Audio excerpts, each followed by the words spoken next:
में पुतिन के तेवर देखकर तुर्की के होश उड़ गए हैं। पुतिन ने 24 घंटे के अंदर एर्दोआन को सबक सिखाने का ऐसा काम किया है कि पूरे तुर्की में इस वक्त वही खौफ नजर आ रहा है जो जेलेंस्की का यूक्रेन महसूस करता है। खबर है कि अगले 24 घंटे में तुर्की में कुछ बड़ा होने वाला है।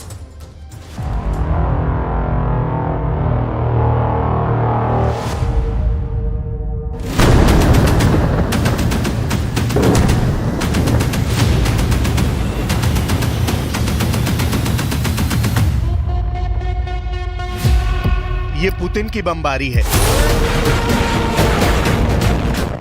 अलेप्पो, इदलिब और दमिश्क हाईवे की तरफ पुतिन ने हर उस टारगेट पर बम गिराया जहां एचटीएस के आतंकियों के कदम पड़े।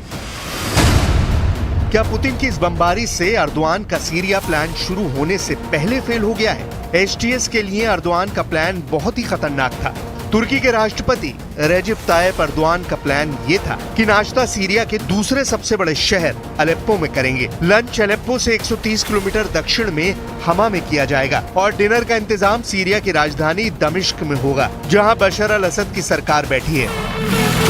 इस वक्त अलेप्पो के बाद अर्दोआन के लड़ाकों की तैयारी हमा पर पूरी तरह कब्जा करने की है, लेकिन 24 घंटे के अंदर मॉस्को से लेकर तुर्की और तेहरान से लेकर दमिश्क के बीच ऐसे समीकरण तैयार हैं कि अर्दोआन के सामने अब सरेंडर जैसे हालात बन चुके हैं। तुर्की के मीडिया में हेडलाइन छप रही है कि अर्दोआन अब सीरिया वाले युद्ध से यू टर्न चाहते हैं।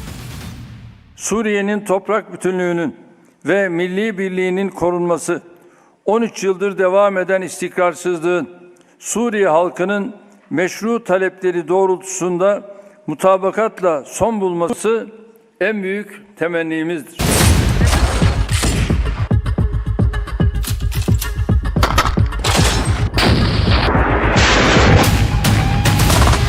इदलिब और अलेप्पो के बाद हमा की तरफ कूच कर चुके एचटीएस यानी हयात तहरीर अल शाम के आतंकियों को अर्दोआन का मैसेज पहुंच गया है। अर्दोआन ने कहा है कि वो नहीं चाहते कि सीरिया की अखंडता तार तार हो, यानी सीरिया के टुकड़े ना हो। अर्दोआन ने कहा कि वो चाहते हैं कि अस्थिरता खत्म हो, सीरिया के लोगों की बात मानी जाए। बात साफ है कि अर्दोआन बातचीत से मसला सुलझाना चाहते हैं और वो नहीं चाहते कि युद्ध भड़के और ये पूरा इलाका गजा और लेबनान या फिर यूक्रेन की तरह जलने लगे। अब ऐसे में अर्दोआन बैकफुट पर क्यों आए और वो क्यों चाहते हैं कि जिस हयात तहरीर अल शाम को उन्होंने सीरिया में युद्ध करने का ऑर्डर दिया, वो अब उनकी बात मानकर गोली बरसाने की जगह फूलों की बारिश करे।